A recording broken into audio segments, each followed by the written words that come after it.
Smack talking where the legends live and the rookies get schooled in law.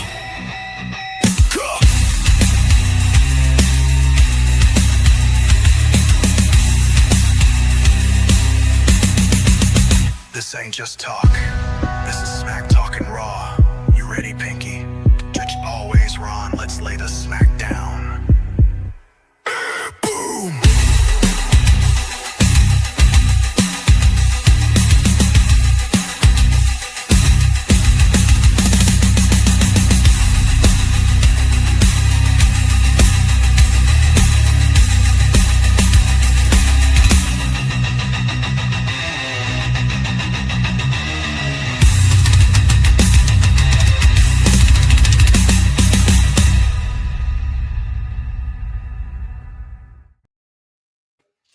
Welcome to another episode of Smack Talking Raw. I'm your boy Pinky, and Ronstradamus is in the house. What's going on, my man? What's happening, partner? What's going on, man? Ooh, buddy, a lot going on. We got a lot to do, and we're gonna get right to it, buddy. I cannot thank you enough for coming with me to Smackdown, buddy. What a blast! What a absolute blast. I started trying to think if was that as good as the Raw we saw last year. I think it was. It was totally. I think it was. We got super duper lucky because before when we went to check us out. That's right. One of the best pictures we got, buddy. One of the best pictures we got. We just need to put a talking in there, smack talking, and it will be ready. That was perfect. You know, I've been to a lot of wrestling events. I've probably been to, let's say, 50 in my life, and that was one of the most special times because we had a group of people that were all in. Like everybody was there for it, and I thought that was pretty awesome. And we had incredible seats. We were sitting fourth row, and that was absolutely outstanding to just be that close. Man. I didn't realize Harmony was such a shit talker. She was just talking and trolling everybody. So, man. Harmony's my girl. I love messing with her and everything like that. And she's easy to mess with because she's little. So when she gets a little bit older, she's not going to be somebody to play around with because she'll be like, show you. And so we got super lucky because this was we got SmackDown Part 1 and then SmackDown Part 2 because they're not taping a show this Friday because of Thanksgiving. They're giving everybody, Wednesday, Thursday, Friday off, which is nice because Survivor Series is Saturday. We got double the amount of action on Friday night, and it was so good, buddy. So I did pull a couple pictures that I got and just get your thoughts on a couple things as we go through. We'll make it quick because I know we got to get down to Survivor Series and get everybody ready. But I tell you, man, Logan Paul, Braun Breaker, Bronson Reed, those guys are fun, man. That was a fun time. I mean, they're like around ringside while we were sitting there, the cameras in the ring, and these guys are making kids flinch and cry and all like laugh. And it was just a hilarious time to just be a WWE fan, to be quite honest with you. I saw somebody else posted that video of Braun Breaker on Twitter of him getting a kid was talking crap to him. And finally he comes over, waits, and then barks at him, and the kid flinches. Hilarious. That was hilarious. Such a good time, man. And it goes to show, and again, there's probably nothing like sitting ringside. There's really not. And it's so funny. I kept looking around, and there were so many people just on their phone or just kind of there. But our group around us were hyped, and we were ready. Oh, I'm having flashbacks. It was an incredible time. I mean, I still got a couple WrestleManias that are going to get a lot more depth than that, but I mean, it like being there in this arena. The acoustics are really good inside a Ball Arena. I'd taken that for granted, but it's really good. It's nice and loud in there, and it makes you feel like a proud wrestling fan. So if any of you guys are here in Colorado Springs watching this, you definitely want to come and check out WWE inside a Ball Arena. I mean, I know we'll be there back there next time they come. I mean, that's easy.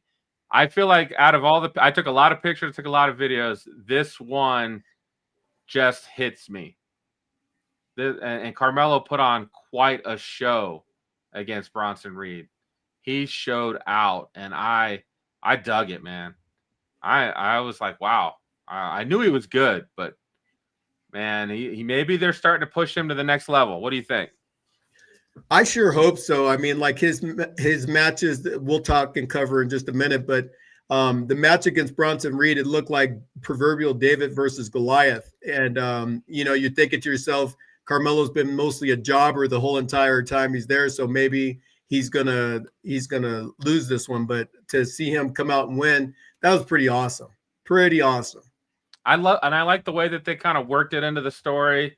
You had Braun, you had Logan ringside, and then they had Cody show up. They had the Usos show up, and then cause a distraction, and then Cody hits Bronson Reed into the post, throws Carmelo back into the ring.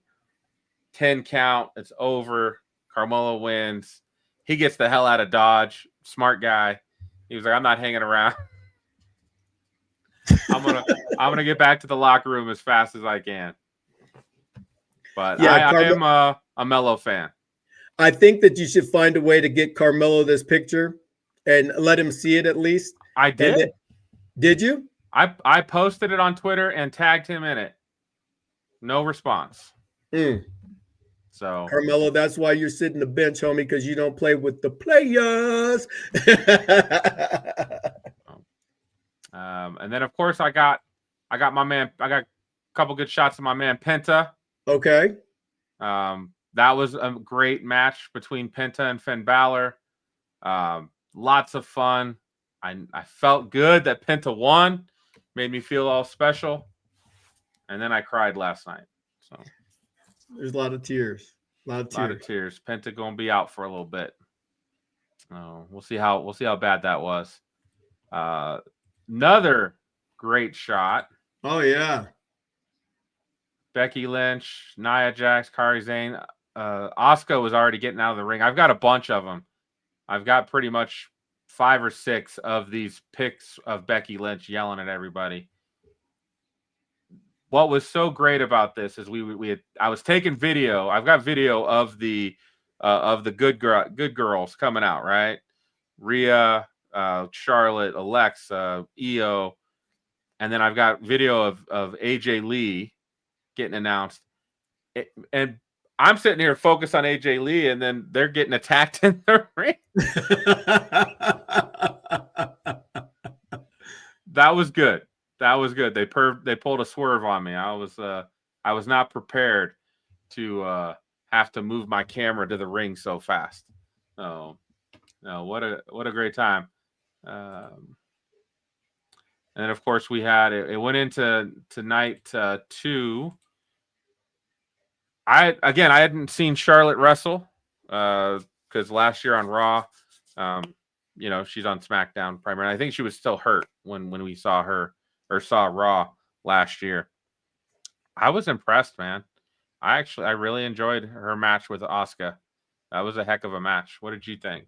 Yeah, Charlotte Flair and Asuka are both incredible talents. I think that Asuka in latter years, people forget she was champion in NXT for like 900 some odd days before she came to the main roster, won the Royal Rumble, but then Charlotte dethroned her at WrestleMania back in WrestleMania 32.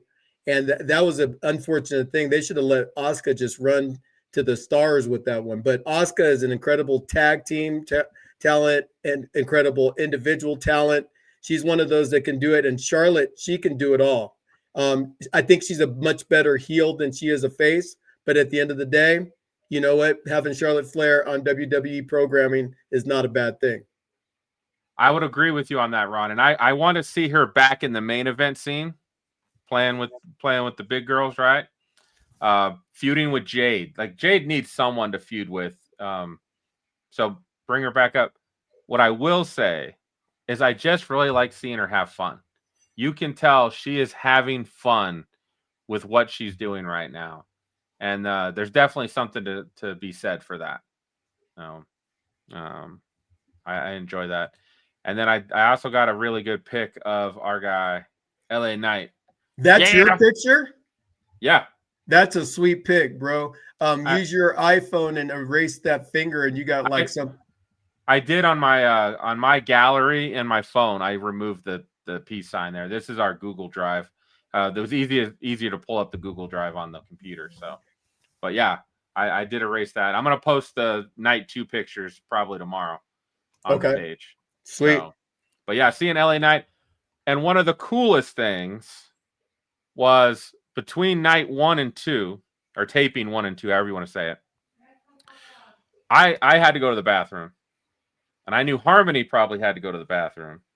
And since it was such a long walk, I didn't really trust her going by herself. So I'm like, hey, let's go to the bathroom real quick. There was no break, because by the time we got to a certain section, they were like, stop. We stood there for 5 minutes.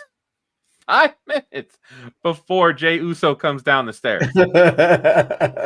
But I got great video of Jey Uso coming down the stairs, so it was worth it. But I was like, guys, like, he's not coming. Like, let me go. I could have been there and back before Uso made it down the stairs. That's all. You're like, I don't want him to slip on his way down. Will you please let me go by you, right?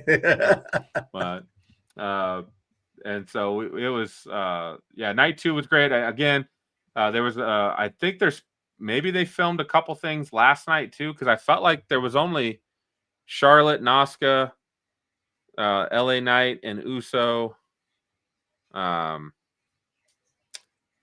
Or was it no? It was Uso and Rusev, right? Yeah, and then LA Knight and I can't remember who. LA Knight and the Miz. And then we had they have commercial time and all that sort of stuff that they'll add that's right, into because they didn't do commercials on that second taping. They were like boom, boom, boom, boom, much faster than the first taping. So before we move on to Survivor Series, Ron, what was your biggest takeaway from the SmackDown experience? Well, I mean, SmackDown has been pretty terrible of late. I mean, for most of 2025, it's been absolutely just dreadful to watch. And the thing that was really neat to watch about the programming is that I can see where they're building stuff in the background, and there's still a little bit of terribleness, but it wasn't as terrible. I mean, like sitting there and having the Bloodline, or excuse me, the Vision come out and do their thing. That was really cool how they did that. And I could even, like, I'm thinking about it like this. I'm thinking that they could have came out with the Vision and had Obafemi came out and be the new leader of the Vision. Him, Braun Breaker, and Bronson Reed, that would be a believable team. Although Logan Paul is coming out and he's being good, but he's being this cowardice weird dude. He's not like being the leader. He's kind of like being like respectful to the thing or whatever. And I don't quite get that yet, but that's what's going on there. But as far as the show, the presentation, they really presented wrestling, professional wrestling. And, Ilya Dragunov, he came out, good. Great match.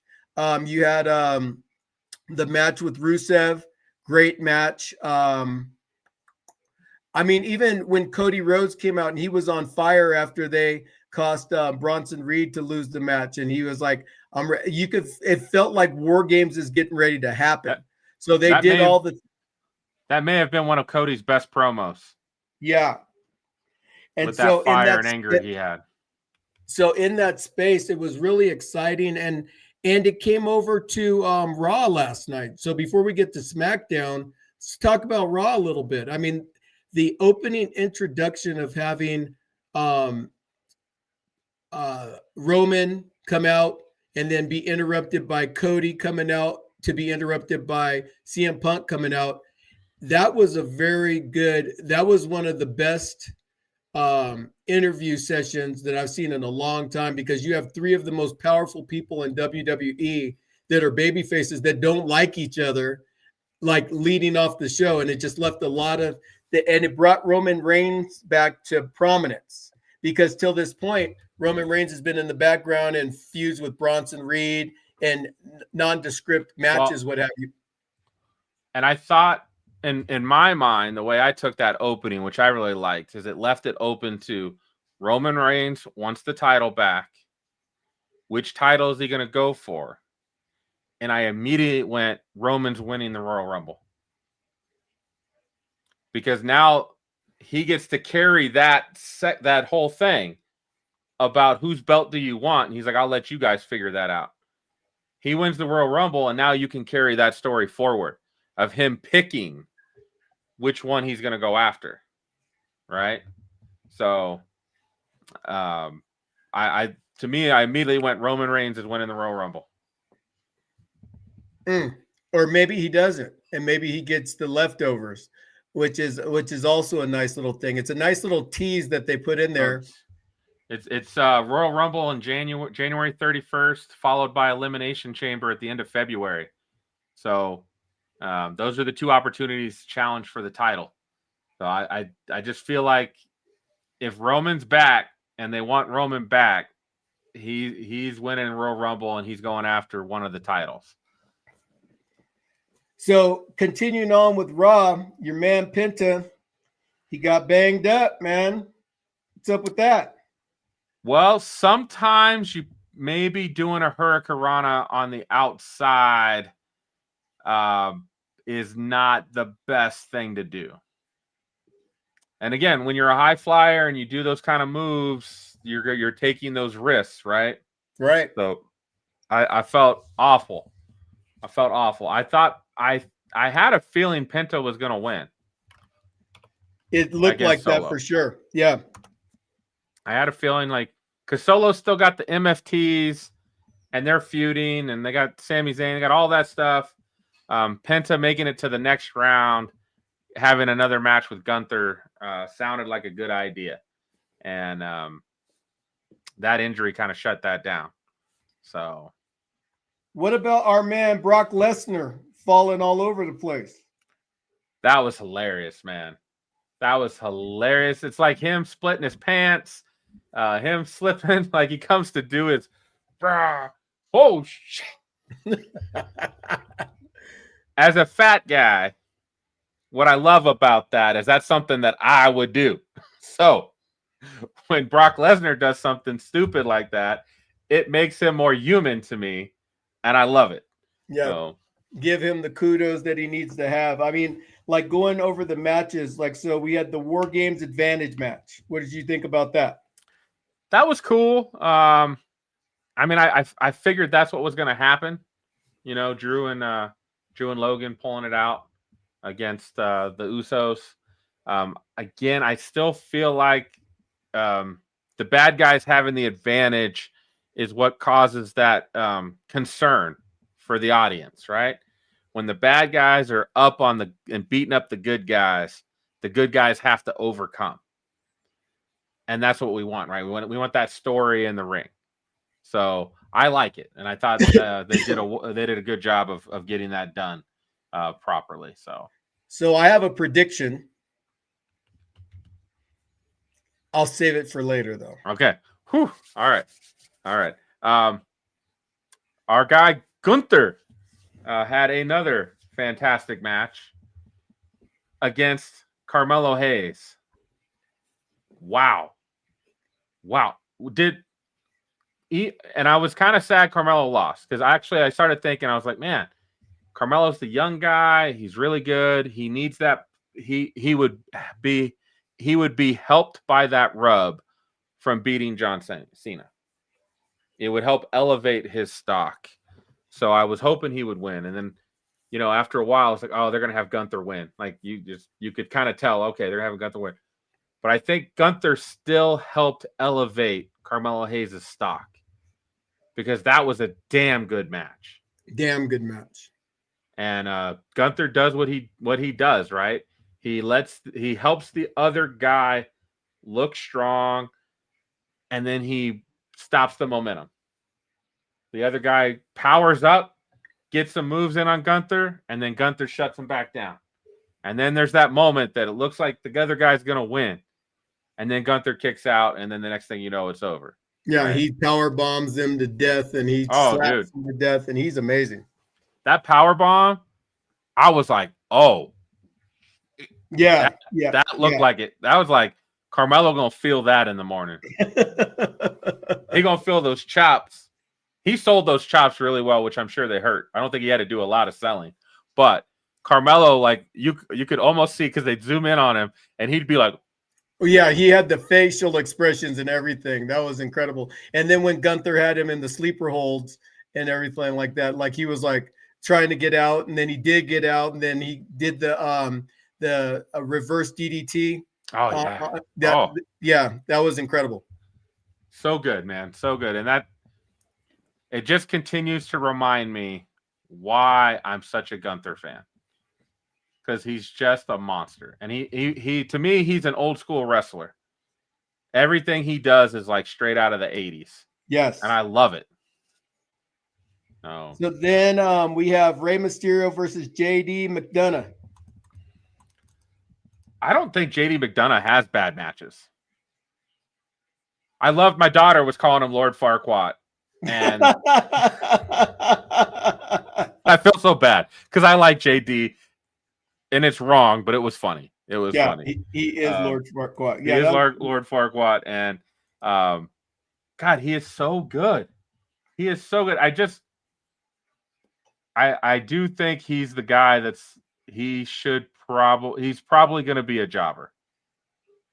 So I know I can count on him to come in and have a good match against any opponent, anytime. He should go to the other organization because they would utilize him a lot better in bigger, because he has great mat skills, and WWE isn't necessarily the best for calling mat wrestling together, Well, he just doesn't have that makes him special, that you're going to sell T-shirts and he doesn't have that. Now, if you're a true wrestling fan, game recognized game. And you're going to, like, when you watch him, you're like, damn, that guy is really good. But I just don't think he has the other things that make you the superstar. That's why I'm saying, he's probably a jobber. And that's okay. We need jobbers, right? But I don't want JD to be one of them because JD's good wrestler, real good wrestler. I know. They can't all be winners, buddy. They can't all be winners. True story. Dominic Mysterio. What did you think about his promo? Oh, dude, that promo was epic trolling. That was Raw is War level trolling, and we need more of that. That was the funniest thing going. The only other thing that I wish he would have done to John Cena is put him in an AA, because that would have looked really funny when you're like this, and.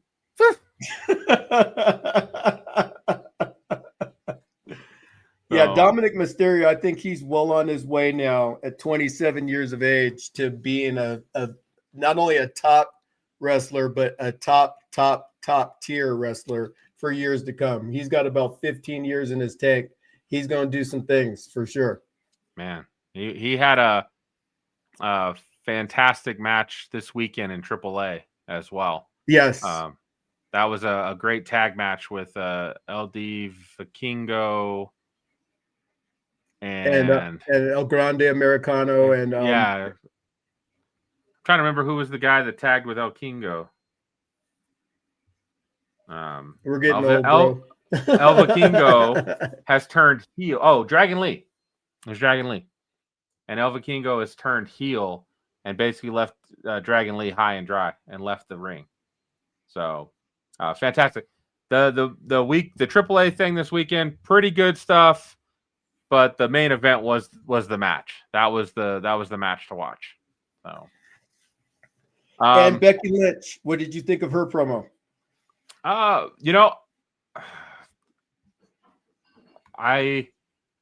Becky is probably the best heel going on the women's division right now because she's so funny and she makes me believe that she believes the words coming out of her mouth.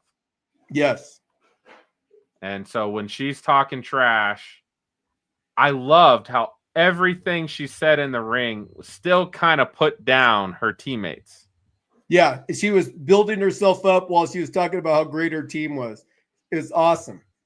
And kind of poking them at the same time. So just fantastic, man. And I really like Becky a lot. I think she's a great wrestler. I just think, what she's doing right now, what she did for Lyra, what she did for Maxine, I think she's kind of made the women's war game match more intriguing, which we'll talk about here. And let's move over to War Games. But before we do, a little show and tell. If you go to a live event, you have an opportunity, and it's kind of hard to see because it's so shiny. It's a John Cena farewell tour program, and it has tons and tons of pictures of John Cena, and it has every single title win. Has a picture of every title win. Oh, wow. 1 through 17 with the date and the event that he won. So $25, totally worth it. I also bought an autographed Cody Rhodes poster for $25 because why not? It's $25. Yeah, it's Cody Rhodes. You can't beat that for $25.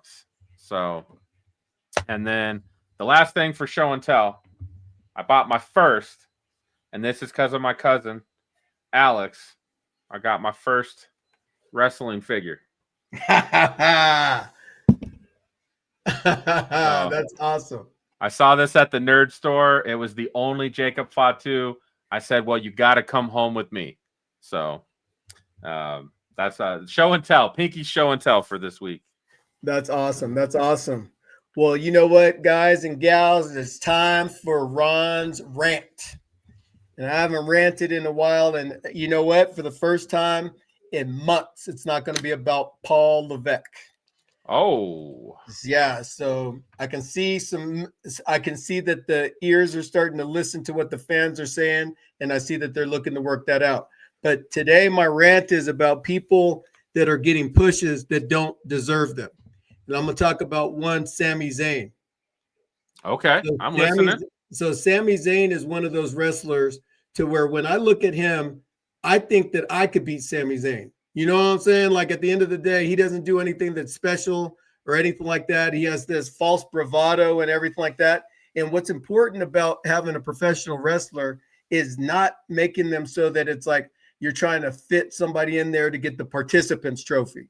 Sammy, if you're going to be great, you look like Mick Foley. Start falling off the damn cage and stuff like that. Start doing something that gets our interest, because the haluva kick and all these things. The greatest time that you had was at WrestleMania 37, where you and Kevin Owens, 39, where you and Kevin Owens took the tag team titles.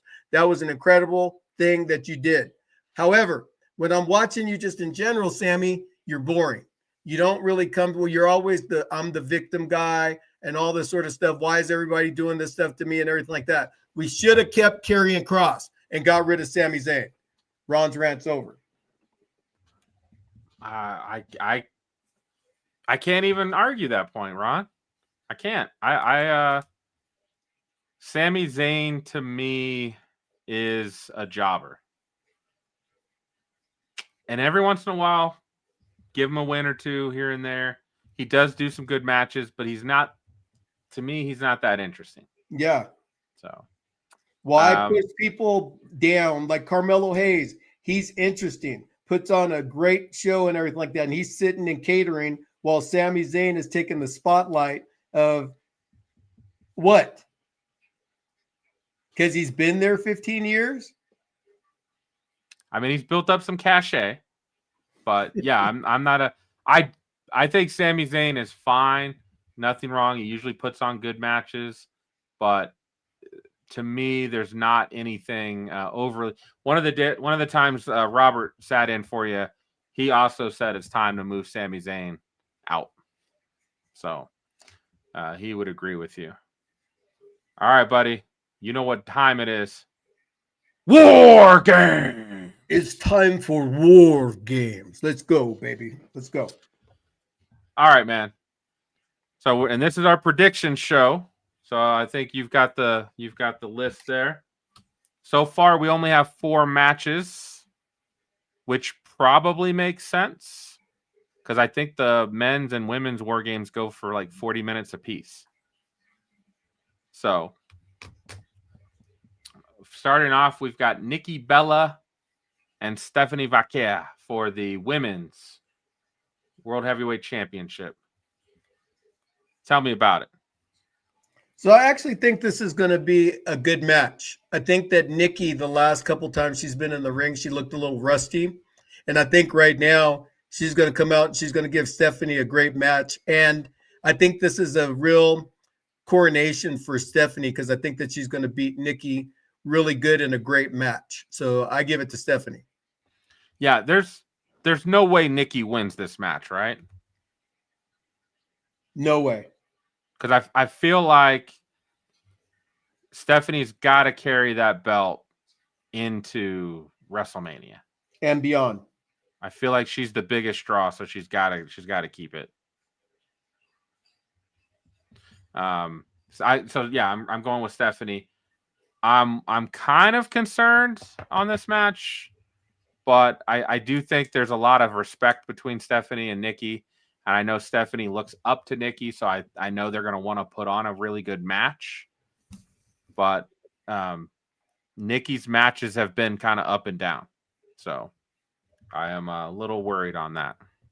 But we'll see. We'll see. Oh, man, I can't wait for this. I think this might start the show. John Cena. Oh, my goodness. That shirt, if they're going with a San Diego Padres theme shirt, that's the one I want for John Cena. You can buy it on the shop right now. Oh, my gosh. That is sick. Oh, yeah. It's available on WWE Shop. Wow. Okay. I'm going to WWE Shop right now, and I'm going to have that shirt because that shirt is sick. Yeah, I think I am going to get the Boston one, the New York one. I'm not quite sure about the San Diego one. And then, of course, I'm buying the Washington, D.C., but I'm going to pay the extra money and buy it while I'm there. I'm wearing the D.C. shirt like the rest of the crowd. We're all wearing Cena shirts on December 13th. Oh, my gosh. That shirt is sick. I have got to have it. That is dope. I think I kind of like it because it's a contrast. Everything else has been a dark color, where this is white. This is one of the only ones that he's got that's actually just white with the Padre, old school Padre colors on there. So that is also one of the things I thought was sucked about. The only bad thing about SmackDown is they had 2 Denver shirts, and they weren't Jacob Fatu Denver shirts. I was really sad about that. Right, for sure. So,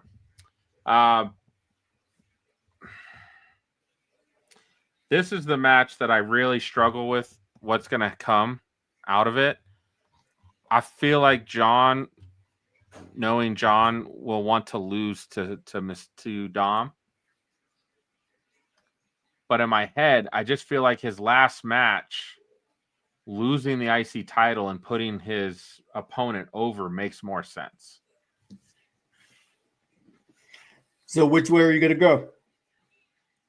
I am thinking that Cena wins and Dominic Mysterio gets involved.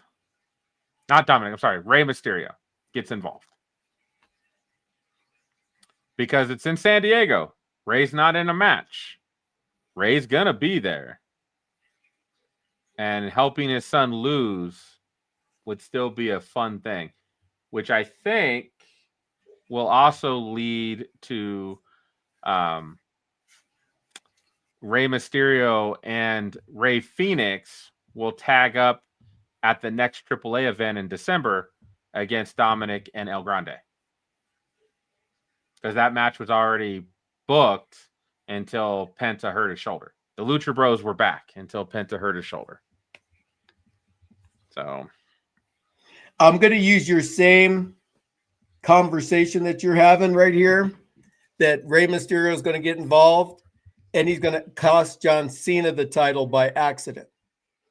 And that's going to stir up a feud between Rey and Dominic again going forward. So I'm picking Dominic to win the Intercontinental title back. And I don't hate that at all.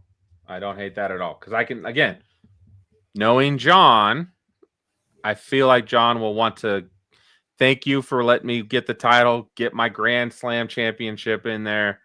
Here, you can have it back because I'm on my way out. But part of me still feels like having that IC title, and what we think is going to happen is Gunther will be the one to have the last match. Him getting the IC title back, which you can also make the case Gunther's the greatest IC title holder of all time. And now he's got it back. Or John Cena wins, and then they have an Intercontinental title championship match for a tournament, for the new Intercontinental tournament. Which that's fun too, right? That's the great thing about some of these options is I think sometimes we make it too hard. Some of the writers make it too hard. This stuff's not hard. It's easy.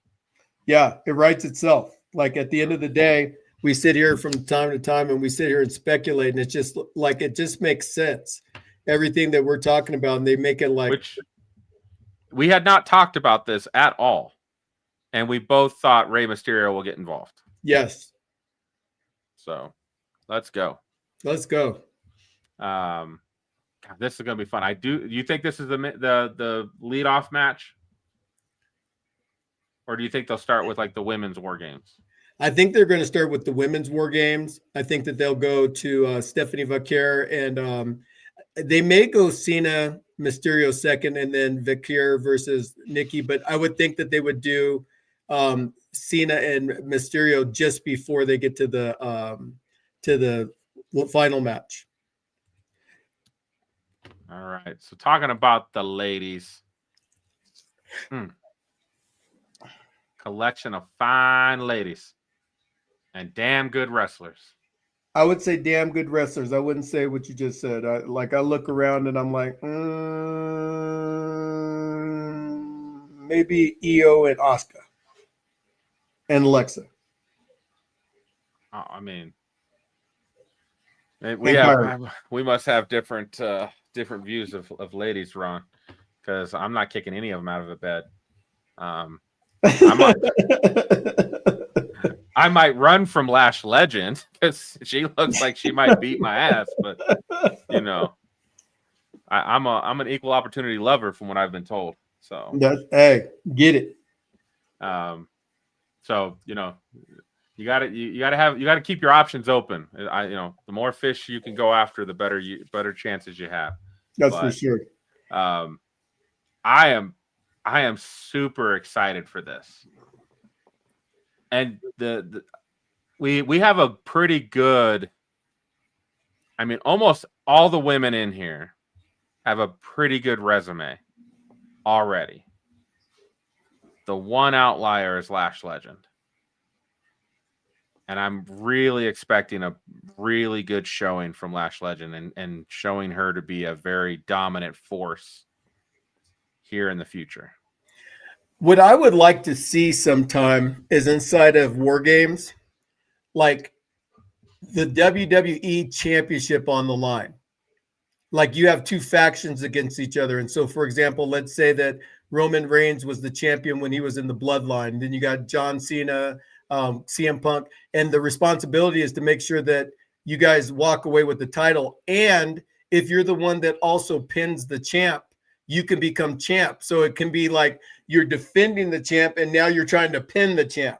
So it makes the match a little bit more chaotic and everything like that. Because right now, as it stands, what's stupid to me for War Games, stupid, is that the match starts, two people start, another person comes in, then another person comes in, then another person comes in, all until all 5 people come in from both teams. Well, then War Game starts. That's stupid to me, right? Let's like, okay, if I pin somebody in the middle of the thing or make them submit, they get out of the cage, and now that gives me an advantage over them. And it's not a true like each person has to get eliminated, right? It's just the first pinfall. The first pinfall or submission, and that's what I say is just really stupid. Yeah, you know, if you're gonna do something, make it so it's a little bit chaotic, right? Like all of a sudden you get in and you're the first person against the second person, they pin them. So now they get to wait 5 minutes for the person to come into the cage. And now the person comes into the cage. I like that because it also creates that urgency of trying to get that pin early. But then also, after all, if all 5 are in the ring, then there's that like, oh crap, so-and-so just got pinned. Now we're down 4-5. And now it creates that advantage again. And it creates that, good versus evil. And, oh, they're whooping on them. And then the good guys got to come back, all that. That just, it's all right there in there. The other thing that kind of bothers me is just nothing at stake. Nothing at stake. Like what's the purpose in having this match? As soon as they get done, maybe there's a couple feuds built out of this. Maybe this is a way you can finally get Charlotte and Alexa to break up. If something happens between them inside the cage. I don't know. There's a lot of different possibilities. I just, at the end of the day, there's nothing at stake. So why are we doing it? Right. There's nothing at stake. And it would be really nice if Io Sky turned heel and went back with Asuka and Kari. That would be a nice little thing that they could throw in there too. Yeah, Io's way too over to do that though right now. But that's what makes it so much better, because then they can attack AJ Lee and the whole thing. Because when a person's really over and they turn heel, that's when people really hate them. Right. Like, you really did me wrong. I loved you and I thought you were in it forever with us and blah, blah, blah, blah, blah. I think that there's a lot of opportunity for them to do some things. But at the end of the day, what I really want to see is a good match. I mean, the matches that came from AEW with their blood and guts, they went all in on that guy. And so I think that WWE is trying to get a lot of all-star effect in it, having a lot of people. I actually think that you might even see John Cena come into the War Games match too. I think that there's a lot of different things that they're going to do to try to boost up that we are the predominant faction to create best programming WWE wise and stuff like that. Who's winning this match? I think that the bad guys got to win this one. I think the good guys are going to win. All right. I think the good girls are going to win. It just kind of feels that way. They are going to overcome. So, okay. And they have the advantage. So, and then we finish up with what one could argue is one of the greatest assembly of talent in a war game ever. What do you think? With the exception of Jimmy Uso.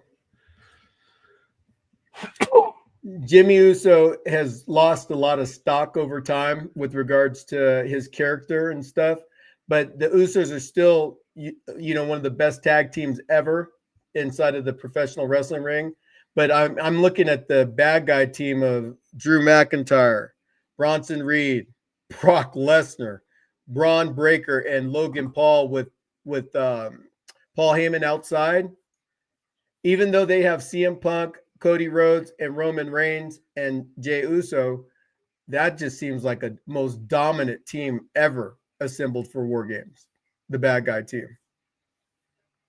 Yeah, this one's a tough one for me. I do think the one guy that Jimmy should not be in this match, and I think LA Knight should be in this match. He spent And that's the reason why I think that John Cena is going to be the fifth guy at some point in time to replace Jimmy Uso. Something's going to happen to Jimmy, and John Cena is going to be Jimmy Uso's replacement, and then that'll make it the most incredible War Games of all time. I don't know, man. After he has a really good match with Dom, he's going to get involved in War Games? I don't know, man. I don't know. I don't see that happening. I think he's going to have a hell of a match against Dom. He ain't coming out for War Games. Hey, I like it. I like it. Remember when Seth got hurt at Saturday night's main event? And then you're like, never going to live that down. Never going to live that down. Ever. Because I called it. And for those of you that are new to our program, they call me Ron Stradamus because I've been watching this wrestling thing for 41 years. Still love it. I get pissed off about it at times because I watch the product and I realize that it's not what I grew up on and it's not really telling the best story in the world. But I see where there's potential, and this is one of those moments to where somebody's got to turn heel. So I told you I was going to tell you what my projection is. John Cena is going to be the fifth man inside of the War Games. I don't know how that's going to happen, but it is. And secondly, Cody Rhodes is going to turn heel and join the Vision and be the sixth member of the Vision coming up. Thinking too hard, man. The bad guys are going to win. That's got to happen. I think. Yeah, the bad guy's got to win. I feel like the bad guy's got to win. I feel like Brock Lesnar's got to be good. Everything got to happen. What the heck? What is going on here? Caleb joins the show whenever he wants. What's up, fellas? I had a moment. I was listening and wanted to jump on and let the people know Ron Stradamus has a bit of a knowledge that should be paid attention to. Oh boy. He has good That's ideas. my oracle right there. Caleb, get it, baby. Just saying, for the people, I wanted to jump on and make sure they understood there's some legitness to such statements being made. He's got some good ideas and theories. This happens to be one of them. There's no way John gets involved. Pinky, I got to give you credit. The idea of Cena coming back out after his match with Dom to intervene in some shape, way, or form seems like the proper way for him to go out after he loses the IC title. I just get a don't beat know. Down on Brock on his way out or something. It feels right. It feels right. Yeah, because Brock got the upper hand on him at WrestlePalooza. So having him to enter in the cage for imagine this, Ron. I know you're the Domus, okay? You're the Domus, but I'm just throwing out some creative thinking, okay? Because I heard Pinky say it, and I was like, kind of on that boat here, and this was the thought. He loses the IC in epic fashion to Dom. They have a moment in the center of the ring. Respect is shown. He walks off under the sunset. Heyman and the boys look like they're going to pull off this amazing coup, if you will, and all led by one, the Beast Incarnate. And as they're about to hoist said trophy, what comes out and ruins the day? And then to epic cheers. I mean, if they finally have some storytelling capabilities going forward, now would be the time to start showing some of them chops. Thank you, Caleb. Thank you, Caleb. Well, when I'm right and that doesn't happen, I will make sure to remind you guys I was right. Because Pinky said so. Well, I want to tell you this, that I already got the Seth Rollins injury angle right on you. Do not let me get this one on you, because this will become the Ron Stradamus show, and forget Smack Talk and Raw, because I will not have enough Smack Talk for that. And that's the bottom line, because Ron Stradamus said so. Oh, man. Oh, all right. Ron, who's winning? I don't think you predicted. So I predict the bad guys are going to think that they're going to win, but John Cena is going to come in and win. Good guys win. Good guys win. Okay. All right, guys. Well, we got to shut it down for this week. Thank you guys so much. Caleb, thanks for joining the wrestling crew at SmackDown. It was a blast to have you and the So wife much fun. to give her first wrestling experience. Hopefully that might lead to more in the future. Even maybe a wrestling evening where she's okay with watching wrestling. Yeah, Whatever tell we can Kayla do. we said what's up, what's up. That was dope that she came. That was awesome. Will do. Will do. Absolutely. So, for those of you that are watching Smack Talk and Raw, we do what we do. We're fans just like you, and we just really want to express our gratitude for tuning in. Tell a friend. And if you ain't got no friends to tell, we got 2 words for you. Suck it! See you next week. Yeah. Smack talking raw. Ron and Pinky in the house. We the main event.